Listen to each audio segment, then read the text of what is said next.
नमस्कार दोस्तों, स्वागत है आपका स्टडी फॉर सिविल सर्विसेज में। वीडियो को पूरा देखिए। कोई भी आपका फीडबैक है, कोई सजेशन है, तुरंत वीडियो में कमेंट करके जरूर बताइए। अच्छा लगे तो वीडियो लाइक जरूर कर लीजिए और ऐसे वीडियो लगातार फ्री में पाने के लिए चैनल को तुरंत सब्सक्राइब कर लीजिए और बेल आइकन को जरूर टैप कर लीजिए ताकि आगे भी सारे वीडियो आपको मिलते रहे। यूट्यूब में फॉलो करते हैं तो प्लीज ये वाला फ्री टेलीग्राम चैनल जरूर ज्वाइन कर लीजिएगा। सारे नोटिफिकेशन, सारे अपडेट यहीं पे आते हैं, ध्यान रखिएगा। स्टडी फॉर सिविल सर्विसेज का कोई भी पेड ग्रुप अगर आपको ज्वाइन करना है तो सिर्फ 856480560660897523864455 यही नंबर है हमारे, सिर्फ जहां पे कॉल या व्हाट्सएप कर सकते हैं। इंस्टाग्राम पे हमारा पेज जरूर फॉलो कर लीजिएगा, studyforcivil.services है। ट्विटर पे हमको जरूर फॉलो कर लीजिएगा, @studyforcivils है। सारे क्वेश्चन अटेम्प्ट करिए और स्कोर अपना तुरंत कमेंट करके बताइए। दोस्तों नमस्कार, स्टडी फॉर सिविल सर्विसेज में आप सभी का स्वागत है। यहाँ पे हम आरओ एग्जामिनेशन के लिए पेड क्विज अपनी देख रहे हैं, कंटिन्यू करेंगे उसे, ठीक। और हमारे जो है बहुत ही कम पेजेस में जो नोट्स हैं वो अवेलेबल हैं क्योंकि एग्जाम आपका बहुत नज़दीक है। आप अभी भी तैयारी कर सकते हैं अगर आप उतने पेजेस को कंप्लीट कर लें, है ना, पढ़ सकें। तो उसमें एडमिशन लेने के लिए डिस्क्रिप्शन बॉक्स में हमारी कॉन्टैक्ट डिटेल है, ठीक है। आप वहाँ पर भी एडमिशन ले सकते हैं और प्रैक्टिस बहुत ज़रूरी है। सिर्फ पेड क्विज भी इस समय अटेम्प्ट करना बहुत लाभदायक होगा। इसमें भी एडमिशन आप उसी नंबर के थ्रू कर सकते हैं, ठीक है। और आरओ के एग्जाम के पर्पज से ही हम ऑफलाइन टेस्ट सीरीज आयोजित कर रहे हैं अभी जनवरी के सभी वीकेंड्स में, सैटरडे और संडे में। बिल्कुल रियल एग्जाम जैसा एक्सपीरियंस आपको मिलेगा। उसमें रजिस्टर करने के लिए studyforcivilservices.co.in इस वेबसाइट पे आप विजिट करें, ठीक है। तो यहाँ पे बहुत ही नॉमिनल फी में आप रजिस्टर करके एग्जाम दे सकते हैं। तो हम स्टार्ट करेंगे फर्स्ट क्वेश्चन से, देखते हैं। पूछा गया किसका उपयोग मिट्टी की लवणता एवं क्षारीयता, यानी कि जो हमारी एल्कलाइन हो जाती है सॉइल कुछ नेचर में, है ना, over the period of time, कुछ इस प्रकार की कल्टीवेशन जो फसलों की होती है उसके कारण, तो इसको नॉर्मल यानी कि जो हमारा उसका पीएच वैल्यू है उसको नॉर्मल करने के लिए हम दीर्घकालिक निदान के रूप में क्या यूज़ कर सकते हैं। तो खेतों में हम ऐड कर सकते हैं जिप्सम, ठीक है। तो इससे हमारी सॉइल जो है जो बेसिक नेचर की होगी यानी एल्कलाइन होगी वो ठीक हो जाएगी। और अगर हमारी सॉइल एसिडिक नेचर में है, ठीक है, तो उसको ठीक करने के लिए हम क्या ऐड करेंगे, लाइम, ठीक है। तो इन दोनों को याद रखेंगे, ये पूछा जाता है आपसे। पृथ्वी पर सबसे वृहत महासागर, है ना, लार्जेस्ट एरिया वाइज और डीपेस्ट भी देखेंगे तो कौन सा है, पैसिफिक।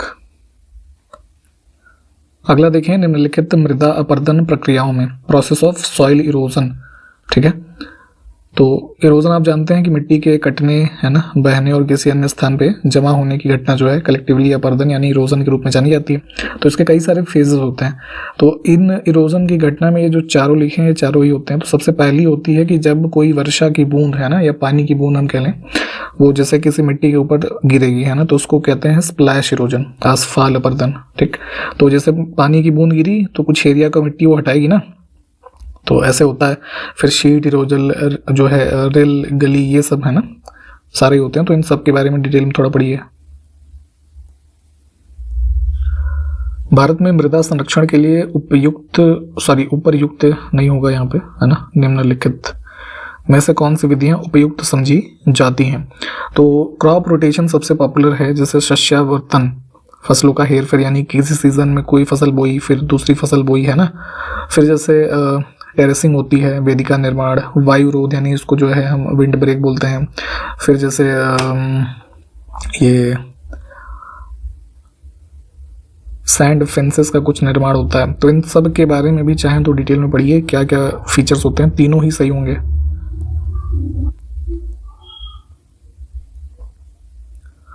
मोरमू गांव बंदरगाह किस राज्य में स्थित है। तो भारत में देखिए एक चीज़ याद रखिएगा, जितने भी हमारी 7516 किलोमीटर से ज़्यादा की कोस्ट लाइन है उसमें 13 मेजर पोर्ट हैं। ये क्वेश्चन एज अ फैक्ट ही पूछ लेते हैं, इसको ध्यान रखिएगा, ठीक है।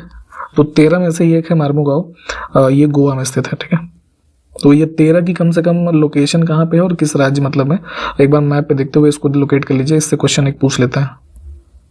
अनुच्छेद 40 का संबंध इसमें से किस विषय से है। तो ये पार्ट 4 में है, डीपीएसपी में, और ये विलेज पंचायत के ऑर्गेनाइजेशन से। किसको व्यापक रूप से संगीत, नाट्य प्रदर्शन, भाषा और सत्रिया नृत्य के रूपों को पेश करने का श्रेय दिया जाता है। सत्रिया जो कि असम से संबंधित हमारा क्लासिकल डांस है। तो इन सभी विषयों से संबंधित थे ये शंकर देव।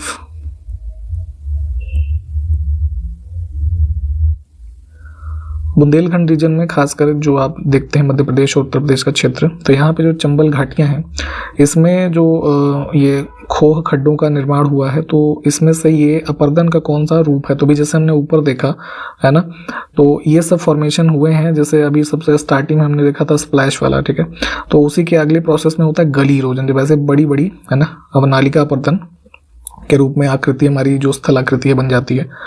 तो चंबल घाटी में ये पैटर्न देखने को मिलता है। गली इरोजन को चुनेंगे हम। कौन सा तरीका मिट्टी की उर्वरता प्राप्त करने का नहीं है? तो सॉइल की फर्टिलिटी को इंक्रीज करने के लिए, है ना, अगर मान लीजिए वो थोड़ी सी डिफिशिएंट हो रही है या फिर कांस्टेंट है तो उसको इंटेंसिफाई इंक्रीज करने के लिए क्रॉप रोटेशन कर सकते हैं हम, है ना, और जो है मिक्स्ड फार्मिंग कर सकते हैं, मल्टीपल क्रॉपिंग एक साथ एक ही फील्ड में कर सकते हैं। लेकिन सीड मॉडिफिकेशन जो है ना, ये हमारे प्रोडक्टिविटी को बढ़ाता है। ये जिस समय मतलब कि जब हमारे किसी क्रॉप की प्रोडक्टिविटी बढ़ेगी तो सॉइल की फर्टिलिटी उसमें और घटेगी, है ना, न्यूट्रिएंट्स क्योंकि ये खींचेगा ना उसमें, तो ये इनवर्स रिलेशन होता है एक तरीके से, तो ये ऑड हो जाएगा। नेक्स्ट है भोजपत्र, जिसको बर्च ट्री भी कहा जाता है। ये कहाँ मिलेगा इसमें से रीजन्स में? तो हिमालय का ही नेटिव एक तरीके से ट्री है, मोस्टली देखेंगे तो वेस्टर्न हिमालय में, ठीक है। और जैसे कि पहले ये जो है लिखने के भी काम आता था। ये थोड़ा एक ट्रांसपेरेंट वाइट कलर का जो है पाया जाता है। तो ऑप्शन सी। किस प्रकार का वन सर्वाधिक वृहत क्षेत्र में पाया जाता है भारत में? तो लार्जेस्ट एरिया हम देखेंगे लगभग 60% से ज़्यादा ट्रॉपिकल जो ये मॉइस्ट डेसिडुअस फॉरेस्ट है ना, भारत में इनकी एक तरीके से उपलब्धि है या उपस्थिति है। हिमालय की पहाड़ी श्रृंखला में ऊंचाई के साथ निम्न में से किस कारण से वनस्पति में परिवर्तन नहीं आता? तो हिमालय में जैसे एग्जाम्पल लें हम, उत्तराखंड आप जाइए, ठीक, अब जैसे हरिद्वार ऋषिकेश से ऊपर बढ़ते चले जाएंगे तो ये एलिवेशन हमारा बढ़ रहा है, ठीक, ऊंचाई लगातार पर्वतों की बढ़ रही है। तो क्या होगा, ऊंचाई पे बढ़ते बढ़ते टेम्परेचर कम होगा, तो इस वजह से वेजिटेशन जो जैसे ग्राउंड में या जैसे ऋषिकेश में जो पेड़ मिलेंगे वो ऊपर जाएंगे तो थोड़ा वैसे पेड़ नहीं होंगे, दूसरे तरीके के होंगे, ठीक। रेनफॉल का पैटर्न चेंज होता है तो जाहिर सी बात है इससे भी वेजिटेशन में फ़र्क पड़ता है, ठीक है। मिट्टी जो है खास करके जितने ऊपर जाएंगे तो वहाँ पे फर्टाइल नहीं है, वो एक तरीके से माउंटेनियस है ना, तो ये भी एक रीज़न है। लेकिन स्ट्रॉन्ग विंड ये कोई फैक्टर नहीं है कि नीचे हवा तेज चलेगी या ऊपर तेज चलेगी, तो उससे बहुत कोई फ़र्क आएगा वेजिटेशन में। निम्नलिखित में से किसको जंगल की आग ये संज्ञा दी जाती है? Fire of the forest. तो उत्तर प्रदेश का जो राज्य पुष्प है पलाश, है ना, इसको ही कहा जाता है। तो ऑप्शन सी को चुनेंगे। इसका ये वो साइंटिफिक नेम है ना, ब्यूटिया मोनोस्पर्मा। कुछ लोग पान खाने के शौकीन होंगे तो उसमें एक पदार्थ डाला जाता है कत्था, ठीक, एक ब्राउन ब्राउन सा कलर होता है इसका। तो किस पेड़ की लकड़ी का प्रयोग इसको बनाने के लिए, कत्था मतलब प्राप्त करने के लिए यूज होता है? तो खैर की पेड़ जो ये लकड़ी होती है, ऑप्शन बी। भारत में निम्नलिखित में से किस क्षेत्र में मृदा अपरदन की समस्या गंभीर रूप से उपलब्ध है या कह लीजिए पाई जाती है? तो शिवालिक हिल्स जो देखेंगे सबसे जो न्यूएस्ट रेंज है हमारी, तो चूंकि रीज़न ये है कि यहाँ पे कई सारी नदियाँ जो है फ्लो होती हैं, ठीक है, वाटर की अवेलेबिलिटी है, तो ये रीज़न सबसे बड़ा है यहाँ पे सॉइल इरोजन की समस्या होने का। Option B. भूमि की उर्वरता इसको अगर बढ़ाना है तो इनमें से कौन सी फसल हम उगा सकते हैं? तो कोई फर्टाइल जो हमारी सॉइल नहीं है या कम है उसकी फर्टिलिटी ग्रो करने के लिए जो उड़द की दाल होती है ना, एक ये ग्रीन मैन्योर के रूप में भी काम करती है, तो इसको हम उगा सकते हैं। पश्चिमी हिमालय की शीतोष्ण पेटी में निम्नलिखित में से किस एक वृक्ष का बाहुल्य है? वेस्टर्न हिमालयन टेम्परेट जोन में देखेंगे तो ये हमारे लंबे लंबे पेड़ होते हैं देवदार के, है ना, ये पाया जाता है। अगला है कृषि भूमि में किस पौधे को उगाने से भूमि का अपरदन अधिकतम तीव्रता से होता है? तो यहाँ पे इन विकल्पों में अगर हम देखेंगे तो सोरगम यानी कि जो ज्वार की फसल है ये पर्टिकुलरली सॉइल इरोजन की घटना को बढ़ावा देती है। कौन सा युग्म सुमेलित है? यहाँ पे कुछ पौधों की प्रजातियां हैं और किस स्टेट या यूटी में पाए जाते हैं, तो उसमें सही बताना है। बहुत ध्यान से देखा करिए क्या पूछा गया है। तो सुंदरी के जो हम ये वृक्ष देखते हैं ना, ये हमारे जो मैंग्रोव प्लांट्स का, ठीक है, तो ये सही मिला हुआ ये हमारे बे ऑफ बंगाल में पाए जाते हैं, ठीक है। अन्य विकल्प आपस में जो है मिक्स किए गए हैं। सागौन तथा साल के वृक्ष जो हैं किस प्रकार के वनों के उत्पाद हैं? तो ये जैसे वेस्टर्न और नॉर्थ वेस्टर्न रीजन को छोड़ करके लगभग हर क्षेत्र में पाए जाते हैं, लेकिन जो पर्टिकुलरली वन का एग्जांपल है ना, tropical dry deciduous forest, option first. इनकी पत्तियां वगैरह भी वैसी होती हैं, थोड़े लंबे लंबे पेड़ होते हैं और लकड़ी काफ़ी ड्यूरेबल मानी जाती है इन पौधों की, टीक और साल की, फर्नीचर वगैरह के लिए। 1857 के संग्राम को प्रथम स्वतंत्रता संग्राम का नाम किसने दिया? तो ये हमने पहले भी कुछ क्वेश्चंस देखे थे इससे संबंधित, तो इसके लिए ये फ्रेज यूज किया था विनायक दामोदर सावरकर इनके द्वारा। इसमें कौन चंद्रगुप्त मौर्य की मृत्यु के बाद मौर्य साम्राज्य के सिंहासन पर बैठा? तो क्रोनोलॉजी आपको पता होनी चाहिए, खास करके जो इम्पोर्टेंट डायनेस्टीज हुई हैं इनकी। तो चंद्रगुप्त मौर्य के बाद बिंदुसार, ऑप्शन बी। त्रिपुरा का खारची पूजा एक हिंदू त्योहार है जिसमें पृथ्वी सहित इसमें से कितने हिंदू देवताओं की पूजा की जाती है? तो ये ध्यान रखेंगे कि खारची पूजा सेलिब्रेट किया जाता है त्रिपुरा में, और अर्थ के साथ साथ 14 हिंदू जो देवता है इनकी पूजा होती है, जिसको चतुर्दश देवता कहा जाता है। ठीक, अगला है पंथी नृत्य शैली भारत के किस राज्य से संबंधित है? तो ट्राइबल डांस का एक रूप है छत्तीसगढ़ का। सोलर सिस्टम के जितने प्लैनेट हैं उसके फैक्ट्स को पढ़ लीजिएगा, एक आध क्वेश्चन बन जाता है इससे। सौर, जैसे पूछा गया कि सौरमंडल का सबसे बड़ा ग्रह, ठीक है, तो ये है जुपिटर। फिर जैसे पूछ लेते हैं कि सन से दूरी किसकी ज़्यादा है, किसकी कम है ना, इस तरीके से। तो ऑप्शन बी। संगम कविताओं जो कि साउथ इंडिया से संबंधित रहे, ठीक, तो इसमें तमिल शब्द मूवेंदार इसकी चर्चा मिलती है। अब इसका अर्थ बताना है। तो संगम कविताओं में मूवेंदार नाम रेफर किया जाता था 3 हेड या 3 चीफ्स के लिए, कह सकते हैं 3 मुखिया। ऑप्शन सी को चुनेंगे। अब ये 3 मुखिया कौन थे? तो 3 पावरफुल डायनेस्टीज जिन्होंने इस रीजन में रूल किया, पांड्य, चोल और चेर। ठीक है, तो ध्यान रखिएगा कि मूवेंदर शब्द जो है, मूवेंदार, इनको रेफर करता है। ठीक है, किसमें? संगम कविताओं में। जिन प्रदेशों में कृषक केवल सब्जियां पैदा कर सकता है वहां इसको किसका नाम दिया जाता है? ठीक है, तो देखिए जहाँ पर सिर्फ वेजिटेबल ही प्रोड्यूस हो सकती हैं तो ऐसी फार्मिंग को ट्रक फार्मिंग कहते हैं। ठीक है, क्योंकि ये सब्जियां मार्केट में जो है ओवरनाइट ट्रांसपोर्ट की जा सकती हैं और सबसे पॉपुलर मीडियम इस ट्रांसपोर्टेशन का होता है ट्रक। ठीक है, तो इसीलिए इसको ये नाम रेफर किया जाता है। जनवरी 2022 में एस सोमनाथ, इनको 10वें अध्यक्ष के रूप में नियुक्त किया गया था किस संस्थान के? तो Indian space research organisation, ISRO के शिवन का स्थान लिया था इन्होंने। गौतम बुद्ध इसमें से किस नामक एक छोटे से गढ़ से संबंधित है? ठीक है, तो रीजन्स को इस नाम गढ़ नाम से जाना जाता था इस टाइम पीरियड में, देखेंगे। और अशोक के इंस्क्रिप्शन से ये जानकारी मिलती है कि जो है गौतम बुद्ध का जन्म जो है लुम्बिनी में हुआ था। ठीक है, और लुम्बिनी कहाँ है वर्तमान में? तो जो ये कपिलवस्तु रीजन है नेपाल का, ठीक, तो वहीं पे ये जो है ये शाक के गण ये होता था, इससे संबंधित थे ये। तो इसीलिए गौतम बुद्ध को शाक के मुनि भी कहा जाता है, ये टर्म भी ध्यान रखिएगा। शिव नारायण अग्निहोत्री ने देव समाज की स्थापना की थी पाकिस्तान के लाहौर में, इसको ध्यान रखना है। और ईयर कौन सा था? तो 1887। गंगूबाई हंगल हिंदुस्तानी शास्त्रीय संगीत की ख्याल शैली की एक गायिका थी प्रमुख, और इनका संबंध किससे था? तो ये कर्नाटका से संबंधित थी। ख्याल शैली ध्यान रखिएगा, वो जरूरी है।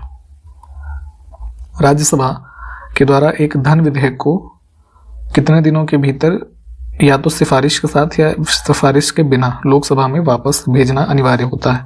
ये शायद हमने पहले भी देखा है कि धन विधेयक सिर्फ और सिर्फ लोकसभा में इंट्रोड्यूस होता है, राज्यसभा में वो पास होने के लिए जाता है तो वो उस पर रिकमेंडेशन दे सकते हैं और चाहे तो ना भी दें, लेकिन ये रिकमेंडेशन जो होगी वो मैंडेटरी नहीं है कि लोकसभा उसको माने। ठीक, और इसको जो है 14 दिनों के भीतर पास करके इन्हें भेजना होता है। फियरलेस गवर्नेंस पुस्तक के लेखक का नाम बताना है। तो किरण बेदी है ना, इनकी पुस्तक है। किस भारतीय ओलंपियन का संबंध कुश्ती के खेल से है? तो अभी हाल फिलहाल जैसे कुछ मोलेस्टेशन के चार्जेस में प्रोटेस्ट करते हुए नजर आई थी साक्षी मलिक, है ना। तो 2016 के ओलंपिक्स में भी मेडल जीता था इन्होंने, काफ़ी पॉपुलर रही थी। तो ये इनका संबंध है कुश्ती से। स्वामी दयानंद सरस्वती के द्वारा जो आर्य समाज की स्थापना हुई उसका मुख्य उद्देश्य क्या था? तो 1875 के दौरान जो है बॉम्बे में जैसे इन सब चीज़ों की स्थापना होती है, तो मुख्य रूप से जो हिंदू धर्म था, है ना, उसको रिफॉर्म करना, वेस्टर्नाइज जो हो रहे थे लोग, है ना, उसके इन्फ्लुएंस से बचाना इसका मुख्य उद्देश्य रहा था। भारतीय भाषा में 1857 के विप्लव के कारणों पर लिखने वाला प्रथम भारतीय कौन था?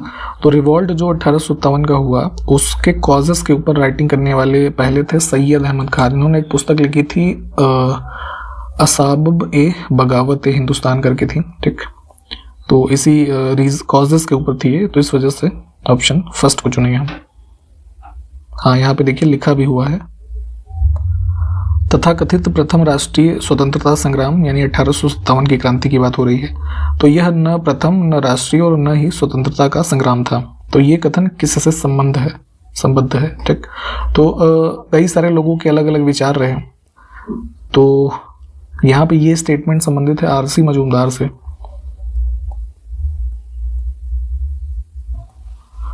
वह प्रक्रिया जिसमें दो अमिश्रणीय द्रव्य इस प्रकार मिश्रित होते हैं कि एक द्रव पदार्थ दूसरे द्रव पदार्थ में छोटी छोटी बूंदों के रूप में परिक्षेपित होता है, तो इस प्रक्रिया को क्या कहेंगे। तो ये बेसिकली जैसे एग्जांपल के तौर पे डिटर्जेंट हो गया, साबुन हो गए, है ना, ये सब इस तरीके से मिश्रित होते हैं इसी प्रकार, और ये होता है पायसीकरण यानी इमल्सिफिकेशन।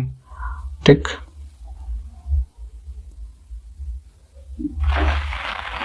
इसमें से देखें कागजी कर, पेपर टैक्स किसे कहते हैं। तो पेपर टैक्स बेसिकली ऐसे टैक्सेस के एग्जांपल जिसका सिग्निफिकेंस सिर्फ पेपर पे है ना, यानी पेपर वर्क पे, ऑफिशियल डॉक्यूमेंटेशन के रूप में। तो उस कैटेगरी में आते हैं वेल्थ टैक्स, गिफ्ट टैक्स, इसके अलावा जैसे ये स्टेट ड्यूटी वगैरह होता है। ठीक, तो इसमें दोनों ही हो जाएंगे। इसमें से किस नृत्य की मुद्राओं को चिदम्बरम मंदिर जो कि तमिलनाडु में है इसके गोपुरम पर चित्रित किया गया है। ठीक, तो एंट्रेंस टावर के रूप में हमने देखा है पहले भी कि गोपुरम जो है स्ट्रक्चर एक मंदिरों में, खास करके साउथ के जो मंदिर हैं उसमें देखने को मिलता है। तो लगभग 10th सेंचुरी में ये चिदम्बरम मंदिर बना है ना, चोल डायनेस्टी के ये कैपिटल होती थी चिदम्बरम यहीं पे। ठीक, तो इसमें ये भरतनाट्यम के जो मुद्रा हैं इनको चित्रित किया गया है। विश्व की सबसे पुरानी व विकसित नहर व्यवस्था भारत में जो है वो कौन सी है। तो ग्रैंड ट्रंक कैनाल या फिर गंग कैनाल इसको कहा जाता है। ब्रिटिश काल में इसका निर्माण होता है, ये सबसे ओल्डेस्ट है। आप हमें ये बताएंगे कि ये इसकी लोकेशन कहाँ पे है, किन राज्यों में। भारत के निम्नलिखित तटों में से किस पर बकिंघम नहर स्थित है। ठीक, कोरोमंडल कोस्ट आप जो देखते हैं है ना, इससे संबंधित है बकिंघम। इसको मैप पे लोकेट कर लीजिए। 19वीं शताब्दी के दौरान होने वाले वहाबी आंदोलन का मुख्य केंद्र तो ये रहा था पटना, है ना, बिहार में। वहाबी आंदोलन के बारे में पढ़ लीजिएगा। पागलपंथ एक अर्ध धार्मिक संप्रदाय था और यह वस्तुतः किस जनजाति से संबंधित विद्रोह था। तो ये बेसिकली देखेंगे एक थे करीम शाह, है ना, इनके द्वारा इस एक तरीके से रिलीजियस ऑर्डर के रूप में इसको फाउंड किया गया। और इधर जो बंगाल वगैरह के कुछ रीजन थे इससे संबंधित रहा। और ट्राइब का अगर संबंध देखें तो गारो। कूका आंदोलन को इसमें से किसने संगठित किया या ऑर्गेनाइज किया। तो फाउंड या स्टार्ट किया गया था, एक थे सतगुरु राम सिंह। ठीक, ऑप्शन बी, अराउंड जो है 1872। वेलुथम्पी ने अंग्रेजों के विरुद्ध आंदोलन का नेतृत्व इसमें से किस क्षेत्र में किया था। तो ये किंगडम था जो त्रावणकोर का, है ना, अभी वर्तमान जो केरला का रीजन आप देखते हैं, केरला स्टेट, तो ये त्रावणकोर का रीजन इसके रूप में जाना जाता था। यहाँ पे इनसे वेलुथम्पी के द्वारा विद्रोह जो है अंग्रेजों के विरुद्ध किया गया। ऑप्शन हम फर्स्ट को चुनेंगे। कौन सा स्थान गडकरी विद्रोह का केंद्र था। तो ब्रिटिशर्स के अगेंस्ट ये सारे विद्रोह जो हुए इन सब के बारे में प्लीज़ देखिएगा। ये गडकरी विद्रोह भी जो है लैंड रेवेन्यू के रेफरेंस में ही हुआ था और संबंधित ये कोल्हापुर क्षेत्र, ठीक है, अराउंड 1844। कोल विद्रोह 31-32 के रीजन टाइम पीरियड में, ये छोटा नागपुर रीजन में, है ना, इसका नेतृत्व किसने किया। तो बुद्धू भगत, है ना, ऑप्शन फर्स्ट। वघेरा विद्रोह कहाँ पर हुआ था। ठीक है, तो ये बड़ौदा का जो रीजन है वेस्ट इंडिया, 1818-19 के दौरान जो है ये भी ब्रिटिशर्स के अगेंस्ट में एक रिवोल्ट हुआ। Option D. ठीक, तो यहाँ पे हमने इस वीडियो को कंप्लीट किया है। प्लीज़ सारे क्वेश्चंस और संबंधित फैक्ट्स को डिटेल में कवर करिए और टाइम कम है, रिवीजन करते चलें। कंटिन्यू करेंगे हम अगले वीडियो में इसके आगे से। तब तक के लिए नमस्कार, जय हिंद।